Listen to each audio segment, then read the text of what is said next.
Pleased to have on this program a man whose work I admired for so long, certainly on Boardwalk Empire, where he played Eli Thompson, brother of Steve Buscemi's Nucky Thompson.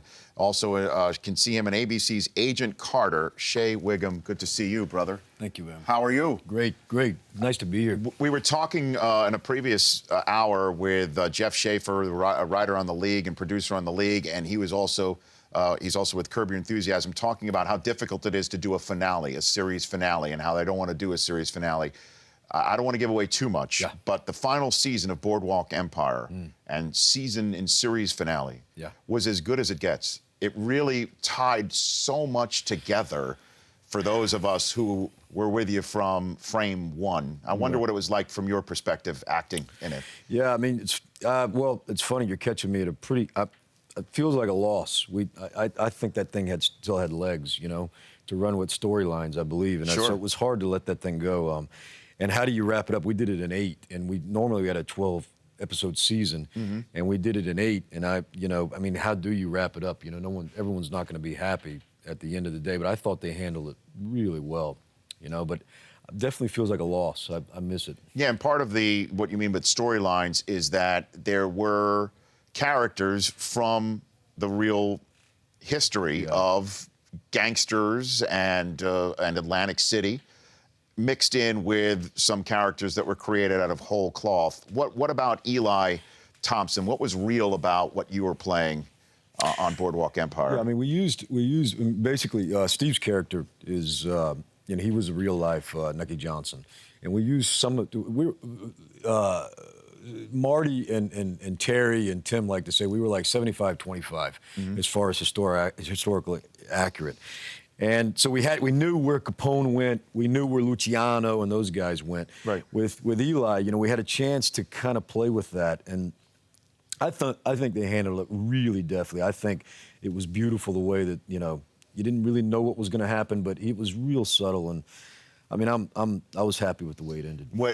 How did you play it with Steve Buscemi, being brothers? How did you play it between the two of you on the program? Yeah, well, it's funny. I think when we talked that night, which we barely remember. Yeah, a couple of years ago. I told you, I said, you know, our main thing was to try to really capture away the brothers act. You fight, but if someone else, my mantra was always, I can talk about my brother, but if anybody else talks about him, I'm coming after him. You know, that was the underlying thing, and I think we captured it. It's mainly because of him. I mean, every day I walked on there, and I'm not just saying this, every day I walked, I was kind of pinching myself, you know, Buscemi, because he's kind of, he's iconic. He's like, if you get around Bill Murray or you get around some of these guys that are larger than life, and Buscemi's like that. If we're out, you know, somewhere, people just, they can't believe it's Mr. Pink. You know? Yeah, sure. I never got used to it, and I use that always as the older brother. You know, whenever I'd look at it, I'd always use that underneath, you know. Hopefully. Yeah, he was great in Fargo, and he was in all these Adam Sandler movies doing the comedy thing, too, Buscemi. He's like in a dozen Adam Sandler movies. I know, Buscemi. He loves those guys. From back in the day. I'm here with Shea Whigham from Boardwalk Empire, nominated for a SAG Award for Outstanding Ensemble Performance in Drama Series. We had as a guest host in December, Bobby Cannavale came here for 3 hours. And he, as Chip Rossetti on that show, he won the Emmy for Best Supporting Actor that year, and he just took over some of those scenes in the show. What was it like from your perspective, seeing Bobby do Chip Rossetti on Boardwalk Empire? Yeah, Bobby's, you know, I was telling the boys over there that Bobby's about to get his due. He's in Marty and Terry's new piece, and he's an electric actor. You know, and we knew right away. Yeah. But he's also, in addition to that, he's a generous actor. You know what I mean? He's not about self. And it was a pleasure to have him on, you know, and he took it and ran. Yeah, he's an Electric Jet fan, too. Is he? He's Electric is aware, and he talks like Chip Rossetti. The Jets bring the Chip Rossetti out in him. Not like the dog collar, you know, not like that sort of sadism, you know, but... that got a little wild there, right?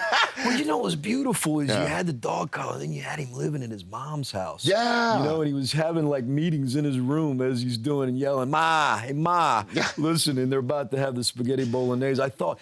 That's the beauty of Sure. what Terry and Tim captured and Marty, you see the violence, I mean, the first time you see him come on screen, he bangs someone with a tire iron, you know what I mean?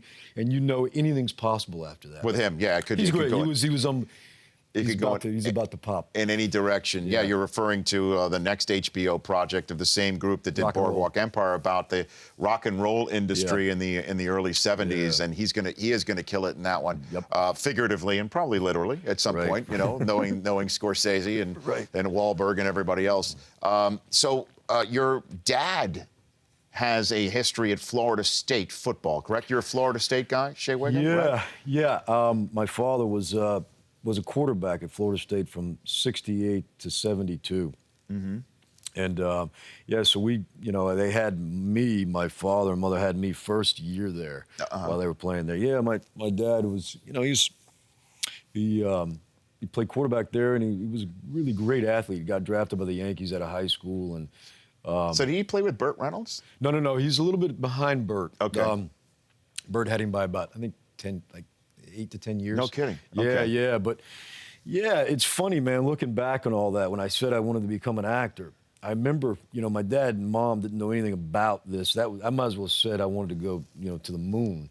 And I remember Burt was the only anchor that he had. He's like, well, I guess Burt was, at Florida State, and he went and did it, and that was kind of I never met Burt, but he made acting an acceptable thing in the Whigham household. Yeah, I mean, I think it was a bit. Look, man, what we do it's a beast. I mean, I'm not going to lie. It's the toughest thing to try to do. So when you say you want to be an actor, it was tough. It was a tough thing. So what do you make of Jameis Winston? Where do you stand on Winston and his abilities at Florida State moving forward, Shea? Yeah,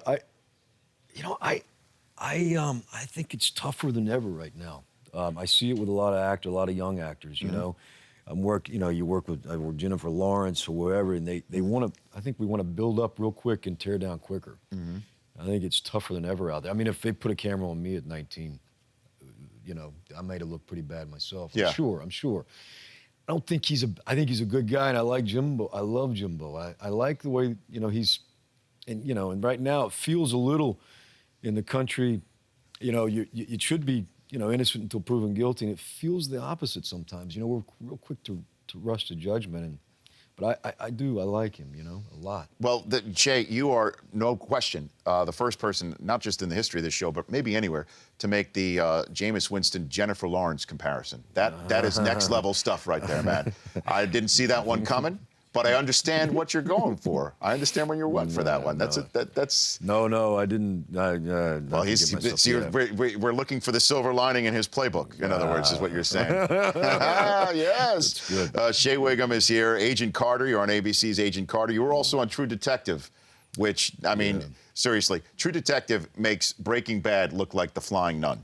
I mean, wow, that was deep. And I assume is that what you mean when you're talking about how tough it is doing stuff like that, or playing somebody like Eli Thompson when you're on True Detective? Yeah, I mean, I think it was funny. I was listening to you talk about Brady and his intensity. I try not to apologize, the same way you approach the roles in acting. You know what I mean? Yeah, I think, and we went in pretty deep on True Detective, and Cary Fukunaga and Nick and all those guys really made something extraordinary out of it. And I caught Matthew. I mean, I'd done Lincoln Lawyer with McConaughey. Yeah. And right now, it's like catching Bradley Cooper right now, with Silver Linings and American Hustle. These guys are they're doing and American Sniper too. Yeah. These guys, Matthew, and who's doing better work than those two guys? I mean, so I enjoyed that piece a lot. I didn't know what it was. I don't think any of us knew exactly it was going to get in the zeitgeist. Well, I've seen each episode almost twice, and I still don't know sometimes what it is. I mean, it is really, really deep. But now McConaughey's doing similar stuff on car commercials that we're seeing during these football games. Yeah.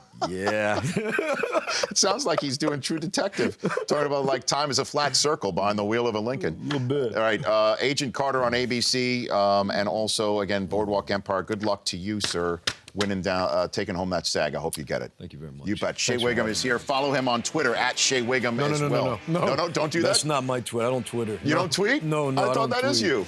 No, man, that's a made-up thing. Then I don't, do not follow him no, on Twitter. Don't do that. Just follow him here on the Rich Eisen Show when you're here. Yeah. Good? Yeah. Does that work for you? It's much better. The Rich Eisen Show, weekdays at noon Eastern. On Audience.